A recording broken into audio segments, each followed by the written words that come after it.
Hello, my name is Olurotimi Osha. Today is July the 17th, 2026, and The Odyssey will be released today. I suppose it's already been released in some theaters worldwide, but The Odyssey will be released today. My friend is taking me out to see it, probably not today, but I will be seeing it. I'll be viewing The Odyssey, but I'm not talking about The Odyssey today. I thought I should discuss an article I read recently about uh, the decline of average intelligence scores uh, across generations. So for the first time, um, the generation born between 1997 and 2012, they're called Gen Z.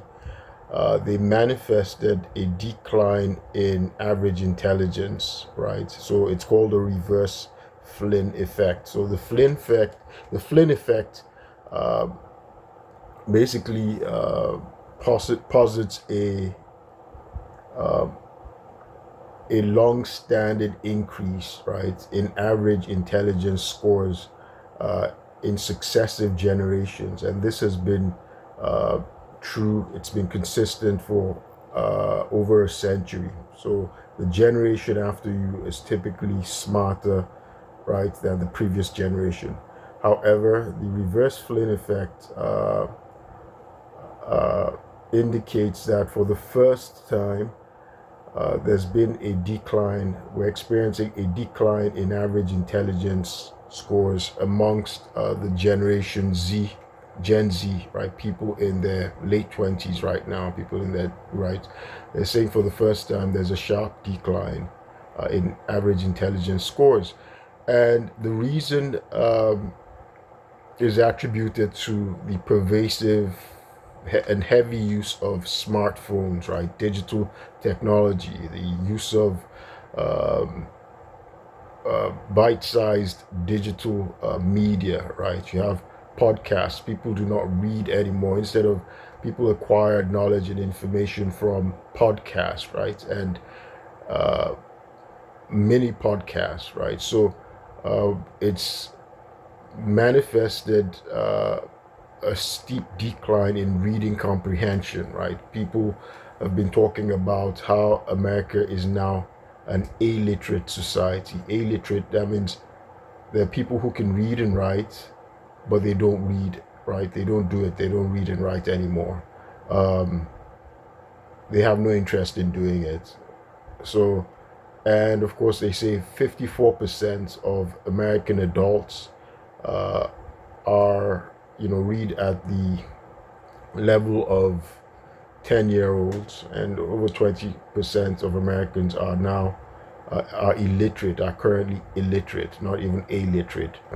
So notice the distinction. Illiterate, that means they can read and write, but they do not read and write. They do not show the interest. So they learned to do so, but they don't.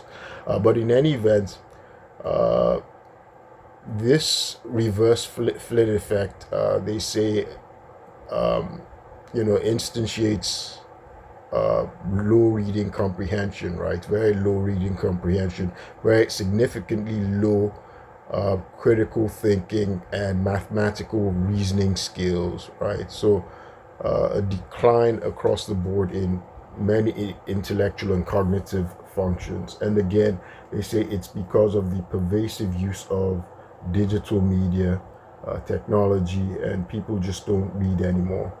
Interestingly, in this same article, I found that, or not possibly another article, the smartest generation is supposed to be the Gen X generation. They're called the original latchkey kids, meaning in America, that is because both parents was for the they were the ones whose parents for the first time, um, both parents were working, right? Father had a job, mother had a job, and so the child came back from school, just retrieved the key to the house, from under the door, under the foot mat or something, under the doormat, and they open they find their way in, they cook their meals, and they basically supervise themselves. They supervise themselves, or sometimes if they have younger siblings, they supervise their younger siblings. So they raised themselves independently, learned to be self-reliant, and of course, they say all of these things made them, um, it enhanced their reasoning skills, their adaptability, their versatility, and versatility enhanced because they're also the bridge, right? They're the bridge kids, right, between the analog environment and the digital environment. Like many of these kids, Gen X were the last of the completely analog society, analog environment. So they went from writing to the internet age, right? The Gen Z are the ones, they didn't have internet at one time, and next thing there's the internet, and they're mastering the internet. By the way, somebody who's Gen Z, for instance, is the world's first trillionaire, Elon Musk, right? He was an immigrant, and you see how he knocked it out of the park, right? He came here as an immigrant, was an F1, and he's been very successful. The founders of Google, right? Sergey Brin and Larry Page, they're Gen Z. So those are Gen Z. Sorry, not Gen Z. I meant Gen X. Elon Musk is Gen X, not Gen Z. Larry Page, Sergey Brin, founders of Google, they're Gen X, not Gen Z. Elon Musk is Gen X. That was a slip of tongue. They call it a Freudian slip. So, yeah. So this generation, Gen X, went from a completely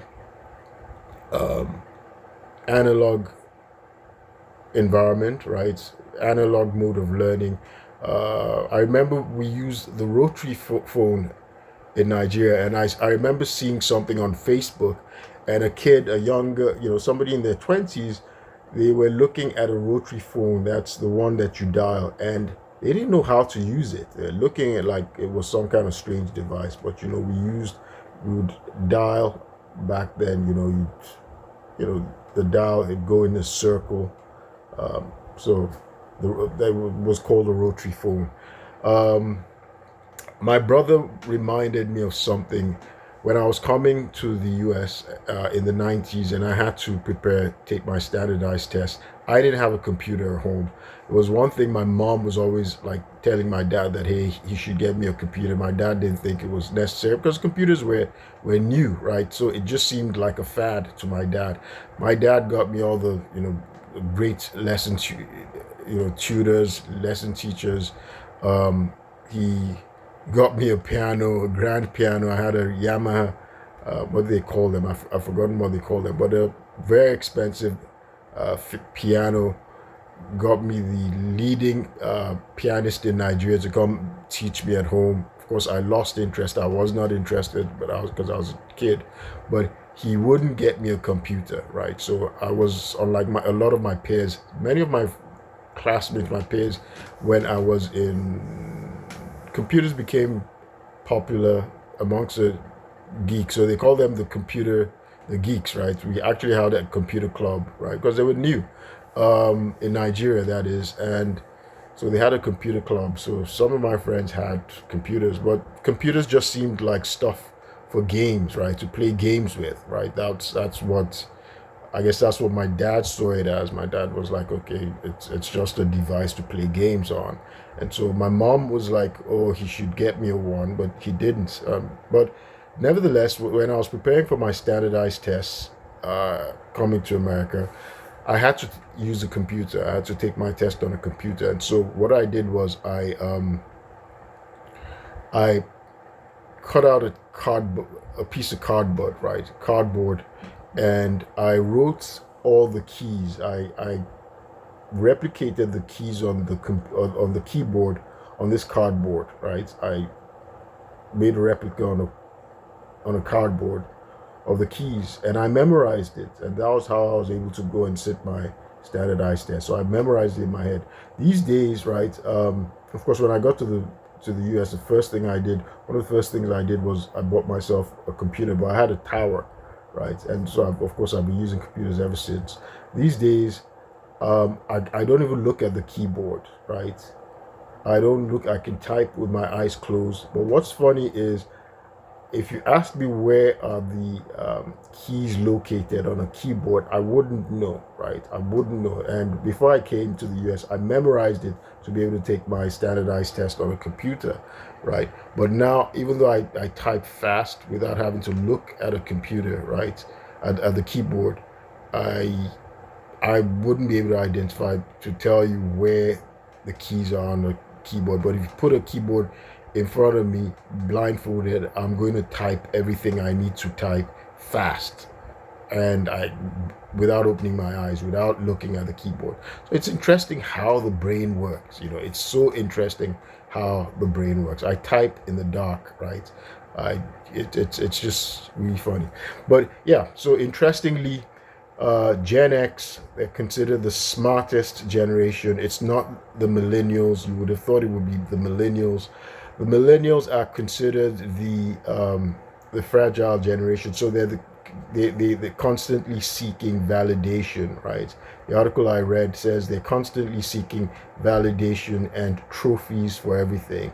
And it says Gen X are the smartest generation. Now they're self-reliant, but interestingly, it says Gen X, they don't have a need to feel validated. They're quietly efficient, right? They're quietly efficient and effective, and they don't do their things with fanfare, right? But they just get it done, right? And they have pragmatic intelligence. So this was what the analysis was saying. I'm not going to even talk about the baby boomers. The baby boomers are the ones who should be getting out of the way right now. They should be retiring. Yes, they're very wealthy. It's time they retired. So and let the younger generations solve America's problems, the future problems. And let's solve the problems with our educational system that's adversely impacting the intelligence of the human race, right? So they say, again, the reverse Flynn effect is saying, for the first time, human beings, the human race, well, looking at America, there's a decline in average intelligence scores, test scores, right? Amongst in a generation, in a succeeding generation. It's the first time this is happening.